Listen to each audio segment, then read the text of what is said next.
Father, I thank you now for another day. As you come to declare your word holy, Father, I pray that you will look beyond all my faults, see my need. Bless us today as we stand one more time to preach your word. Speak, Lord. Your servant heareth in Jesus' name. Amen.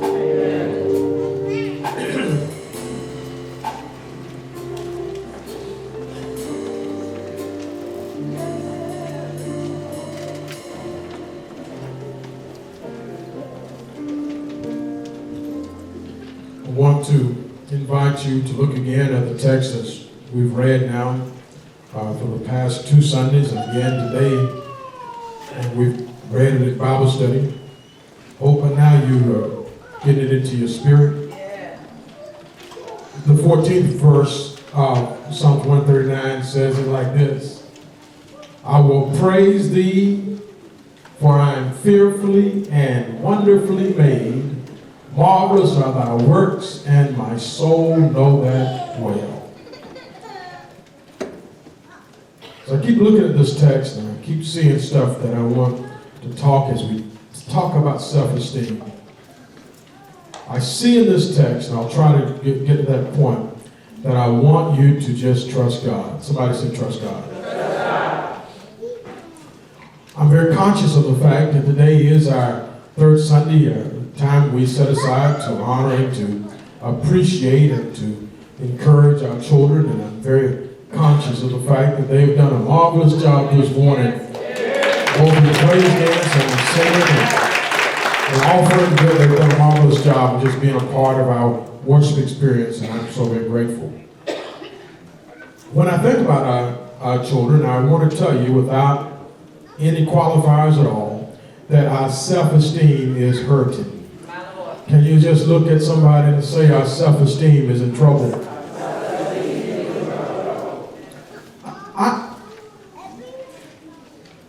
I want to just be as clear about this as I can to tell you that we have always had some self-esteem issues.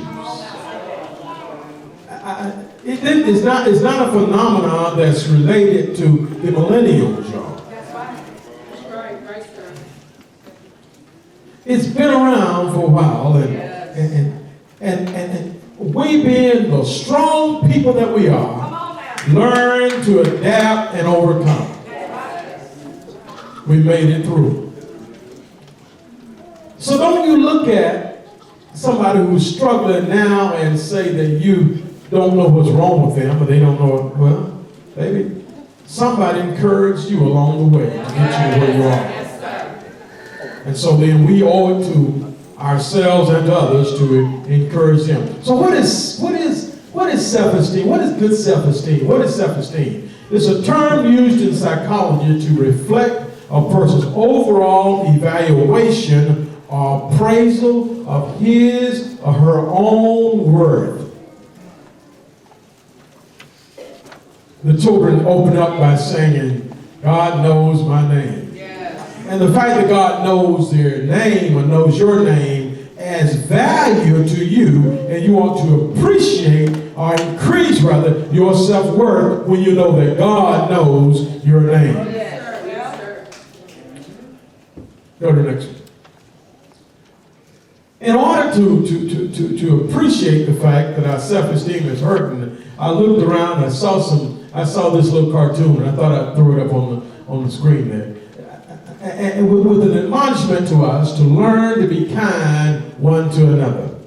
Now I want to I'm slowing up today, and I might to help our children really get this point. We got to learn to be kind to one another.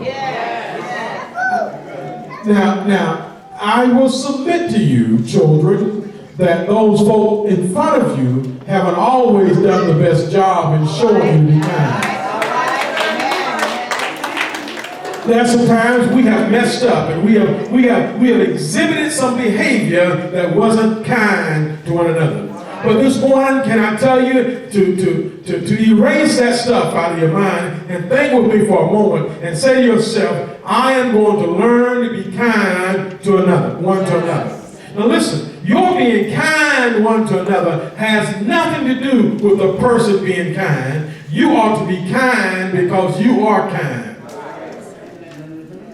Go on. I was looking and I noticed I got these results from Georgia bullying, cyberbullying, and sexting rates from 2016 to 2019, and I just highlighted one out of there. I've been bullied for the last over the past 30 days. That increased by about 3% from 16 to 19. Now you say that's only like 1% a year, but listen. It might not seem like a big increase unless you are the one getting bullied.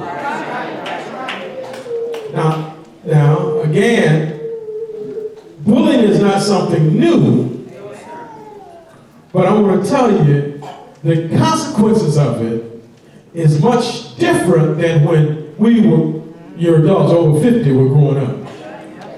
You know, if you were over 50, you got bullied, somebody said something about you, they did something, and you cried, wiped your tears, went home, and you fought, you got it over with, right? But now our children are internalizing it a whole lot more, and it results in low self-esteem. It results in them feeling bad about themselves. Oh, I can remember feeling bad about myself, and folks saying this, that, or the other, and just a story. I don't know why my sister reminded me of this. She didn't know I was working on the sermon, but just the other day she reminded me of when I was growing up. Big Mama used to cut my hair, and she cut my hair with scissors, and it resulted in rolls being in my hair. Y'all understand that? And I had to go to school with rolls in my hair. And my sister reminded me of a fellow who said something to me, and she says she beat his. And I said I was so glad I had a big sister there, and she took care of the situation for me. That was a way we dealt with that. Instead of feeling bad and going home and hurting myself, we work through those situations. Now, my brothers and my sisters, when we see stats like I just showed you, it ought to cause parents and grandparents some concern. We've got to do a better job of listening to our children. And listen, if you got one of those children who is being the bully, you need to snatch him up before the teacher snatches him up. Don't wait on the school system to do it. You know your boy's acting crazy. You know your girl is being the mean girl thing and all that stuff. So you pull him up and say, look at here. Pastor Scott just told me to tell you to be kind one to another. And look, if we do it at home, it'll help when they go to school. Y'all understand that? I'm trying to get see. If we just come to church and shout and go home, and our children are the worst children in the school system, we really have done God any service. Amen. But there ought to be, because, listen, I'm talking to my babies now, because you go to Bacon Missionary Baptist Church and your pastor is Herman with an old Scott, you ought to go to school and act like you at least heard about being good. Y'all understand? And when you do that, you can cause other folk then to straighten up their act. Because the folk you're hanging with see that you're not going to go with them, maybe, just maybe, they will stop doing what they're doing. You ought to be the one in the classroom that says, I'm going to be respectful. Amen. Go to the next one. Why do people bully?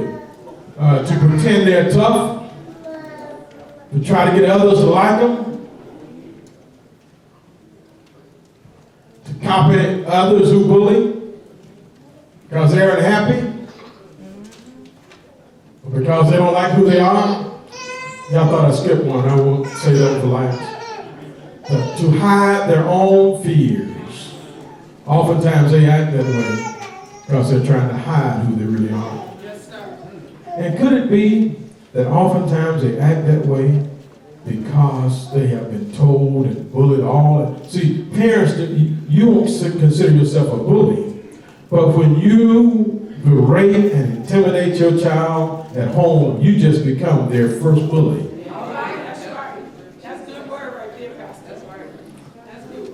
And if we don't change the way we react and act at home, how can we then expect our children to go to school and exhibit anything else? If that child has been beat down, misused, and abused at home all from the time they got home, 5 o'clock in the evening, until they leave at 7 o'clock in the morning, by the time they get to school and they see some child that they are bigger than, guess what they're going to do? Take out their frustration on that child they're bigger than. And so listen, you've got to work on that as parents. You've got to work on that and on helping our children get better. Amen? I think go to the next one. Yeah. We deal with this idea of depression, y'all. We don't like to talk about it. I really don't like to talk about it. It deals with a whole lot. But can I tell you, my brothers and my sisters, depression hurts and depression is real. And when we as adults tune out our children who may be dealing with some stuff, we are really setting them up for failure. Yes. I think you can tell your children this, that they may have failed a test. They may have failed a situation, but they are not failures. Can you tell them that they failed without making them feel like they are a failure? There's a difference. There's a difference in falling down and making a mistake than being declared a total failure. And oftentimes our children, instead of being told you failed this thing, we give them the impression and we lean on them and let them believe that they are failures. But you ought to just make it in your mind, jot this note down, take it down. When you get home, you're going to encourage somebody and tell them you're not a failure, baby. You didn't get the grades you should have got, but you by no means a failure. Because see, failure, that's a whole other sermon. Failure, that's a whole other sermon. Huh? Yeah, that's a whole other sermon. Might do that next week. But listen, oftentimes our self-esteem is destroyed. And we think it's good when we are arrogant. We walk around and think we got it going on because we're arrogant. Now, arrogance is just as bad as having low self-esteem. Arrogance is when you pop your head up and you just all better than anybody else. And so listen, arrogance is a behavior that shows you think you're better or more important than other people. That's why people get misused and get bullied. I'm trying to get somewhere, y'all. Stay with me for a moment. Paul says this in Romans 12:3. For I say this through the grace of God given unto me, that every man among you not to think of himself more highly than he ought to think, but to think soberly. Look at somebody and tell them to think soberly. According as God has dealt to every man the measure of faith. Look, I don't want you to think yourself too high, but I don't want you to think yourself too low. You got to think soberly. You got to balance that thing out. Say, balance it out. Balance it out. Go to the next one. I want you to have good self-esteem. So I want you to reach out for help if you need it. You should not be afraid to reach out for help. I'm talking to somebody this morning who starts feeling some kind of way and feel you have nobody to talk to. Can I tell you, baby? Listen, I'd rather say like this. I would much rather you wake me up at 12 o'clock at midnight to talk to me about a problem that you have than to get a call at 6 o'clock in the morning to go down to the morgue to identify it. All I'm trying to tell you is, you need to make that point that you don't mind. It's not an interruption when your child comes to talk to you. It's not an interruption when your friend comes to talk to you. You ought to be willing to listen and help them through the situation as they reach out for help. Yes, sir. Yes, sir. And I want to tell you, don't be afraid to seek help. I say to folk often, give me a call. Call me. Not because I need more work, Not because I don't like my sleep, but give me a call. I want to help you, so seek help. Reach out for help. And the second thing I got there is reach help out. Hold this slide back for reach help out. What that means in my mind is to be an encourager. We've got to learn how to reach help out. Yes, sir. Well, they didn't ask, so I didn't say nothing. If you see them looking down and out, if you see them staying in the room all the time, if you see them changing their behavior patterns, maybe you ought to just reach out to them. Reach some help out. Be an encourager. Now, having said that, let me throw in this one shameless plug, and I'm going to move on to, listen, on not next Wednesday, but the last Wednesday of February, we're going to end this time of self-esteem by having a suicide class, suicide prevention class. We want you to come now. If you haven't come to Bible study, that's okay. Just come that night. Because listen, the life you save may be your own child or your own life. Come, let's get some information about how some symptoms and some signs and how we can prevent it. Amen? Amen. Y'all gonna help me out on that? Our self-esteem is really hurting. Just tell somebody again, our self-esteem is hurting. But I saw something here this morning I want to leave you with it, and give me about 10 minutes. I want to, listen. The psalmist says, I will praise thee, O God, for I'm fearfully and wonderfully made. I wish I had one or two folk who just heard the first part of that. I will praise thee, O God, for I am fearfully and wonderfully made. Oh, yeah.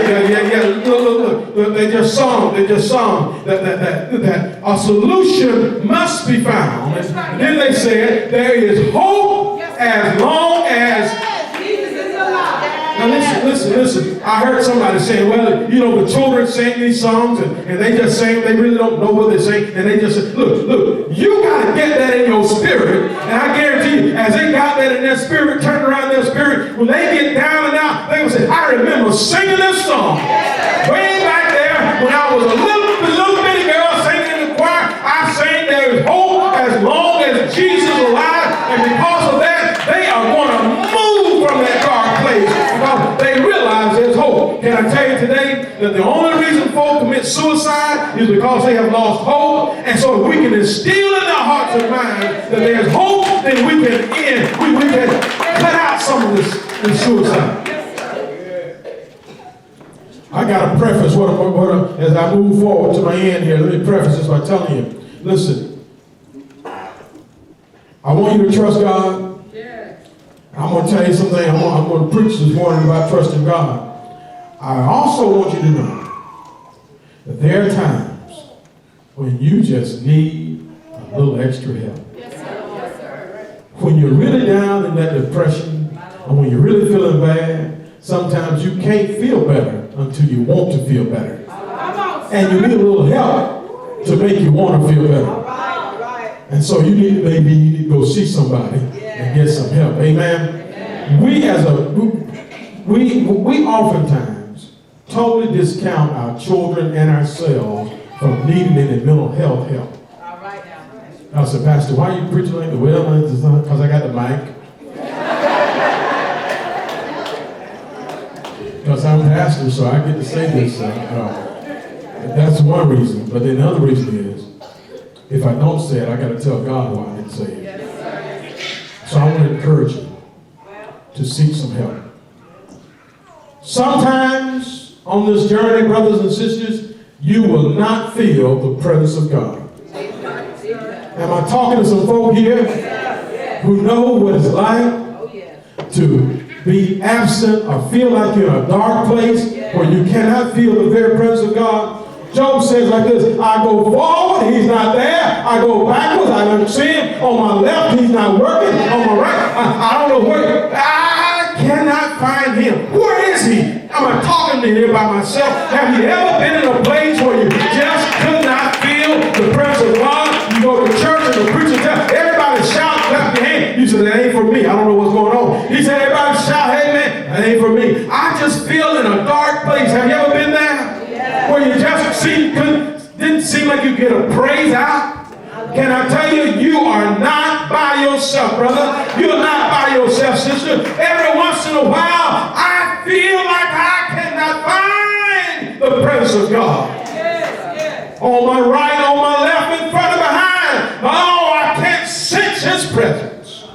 Oh, but can I tell you, it's right there in the text. Psalms 139, 7 and 8 says, oh, where shall I go from your spirit?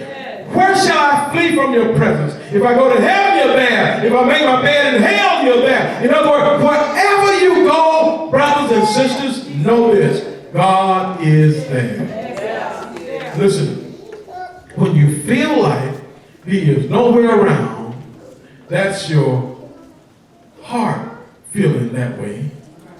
Your head knowledge needs to say, I know God's there.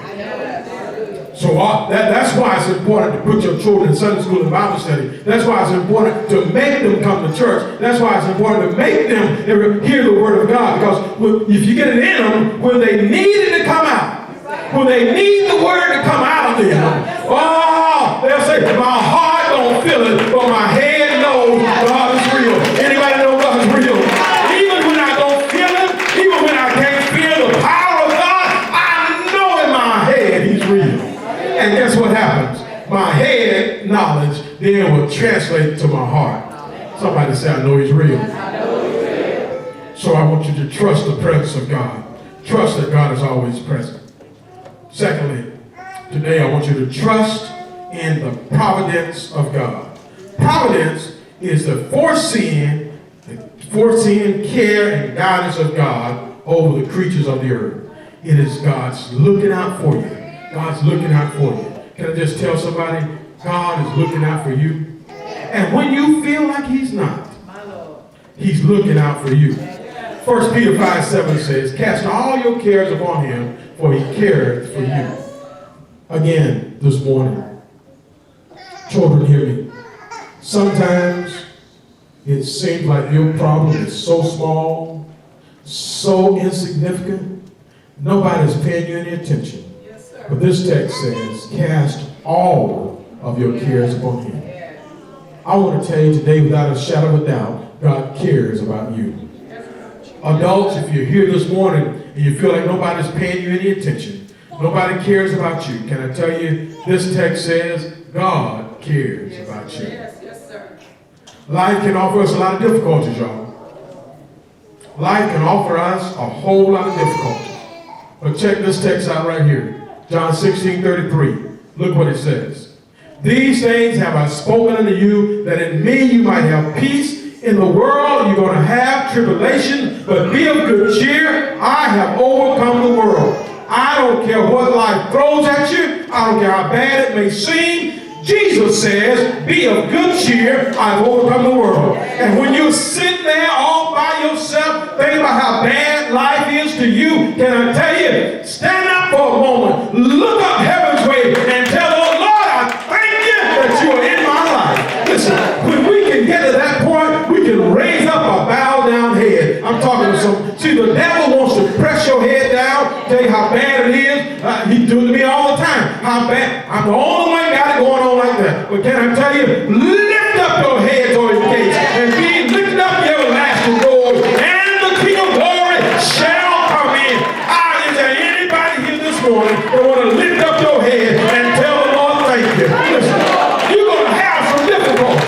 In this world, there will be some stuff that you don't understand. There will be some stuff that you wish wouldn't have happened to you. And baby, I'm telling you, if I could, I'd wave my hand and make it all go away. But I can't do it. There's some things that you got to deal with. But in the midst of dealing with them, you just say, Lord, I thank you. He says, be of good cheer. I've overcome the world. Oh, I trust in his providence. I trust in him. For if God, listen, if God is concerned about the birds and the flowers, he is certainly concerned about you. Let me say it one more time. Cast all your cares upon him, for he cares for you. Cast all your cares upon him, because he cares for you. Look, he is concerned about you. And so when you begin to feel like nobody cares, when you begin to feel like you're in this thing all by yourself, can I tell you, trust the very providence of God, and providence means God's looking out for you. I've got to finish this, but can I tell you, But by going from they had this, big mama would have this thing, there was something wrong. She said, I'm gonna go see about it. Now, see, just hold, see about it. She gonna see about it. Now that meant whatever. Now, it meant different things at different times. If I was messing up, she was gonna see about it. If the power company was coming to turn the lights off, she was gonna see about it. If there was no food in the house, she was gonna see about it. What I'm trying to tell you is, God is, if Big Mama could see about it. Can you imagine the providence of God? The providence of God should have said, God's gonna see it. I wish I had one or two folk who really felt that thing. Because when you really get down and out, when the devil weigh you down, when the devil tell you that you're nobody, God says, I'm gonna see it. I'm so glad this morning that God sees about it. Anybody here know that God will see about it? I can see Big Mama getting up, going downtown. Because she had to go see about some stuff. Yes, the very promise of God says he will see about it. Well, you see, when I was a little boy, I didn't have the power to see about it. I might have wanted to, but I didn't have the power. But Big Mama had the power. And so the last thing I want to tell you is, you got to trust that God has the power to see about it. Yes, life will throw some things at you. But God is powerful enough to change your every situation. Look at somebody and tell them, God will see about it. God will come see about you wherever you are. How do I know he'll do it? Well, one Thursday evening in a garden called Gethsemane, the devil thought he had it all wrapped up. Thought he had won the victory. But Jesus says, I'm going. Jesus just says, I'm going. And can't you see him? They took him from judgment hall to judgment hall. He never said a mumbling word. He just said in his mind, I'm going. I can see him now with a heavy cross upon his shoulder, walking up Golgotha's hill. He was just going to. Anybody know he will? Just see about it. And they took him up on a hill called Calvary. Nailed his feet and nailed his hands. It didn't bother him because he was just going to. I'm glad to testify to you. I didn't have the power. I didn't have the money. Didn't have the influence. But Jesus knew I was dying and on my way to a hell. He knew I didn't have no saving power. But he went to Calvary just to. I can see him hanging there. And they took him and he hung there from the 6th to the 9th hour just because he wanted to. And can I tell you, just like Big Mama, he went and faced all of my sin, all of my mess-ups, all of my mistakes, all of my misses, and all of my doing. He took it all upon his shoulder as he hung down the cross. He was just seeing about me. And can I tell you, they took him off the cross, put him in a borrowed tomb, but that's all right. He knew he was going to. And right early Sunday morning, he got up, all power in his hands, because he was determined he was going to. Anybody know he'll see about it? Anybody know he'll take care of it? Anybody know he will? Anybody know he will? Won't he do it? So I trust in the very power of God that he has the power to see about my situation. He'll see about it. He'll see about it. He'll see about it. He got away with the power to see about it. And can I tell you this morning, as we end that time together, if the devil has beat up your self-esteem, if you've been bullied, if you've been misused and abused, if you've been torn down, Jesus went to Calvary to see about you. He wants you to do better. Parents, if you're here today, if you've been discouraged, can I encourage you today to reach out help? There are some folk who are reaching out for help. Can I encourage you to reach out and help? Offer them encouragement today. Let's build up self-esteem. For after all, Jesus went to Calvary to see about your self-esteem. Whatever's going on in your life, Jesus went to Calvary to see about it. We're standing all over the building. We're standing.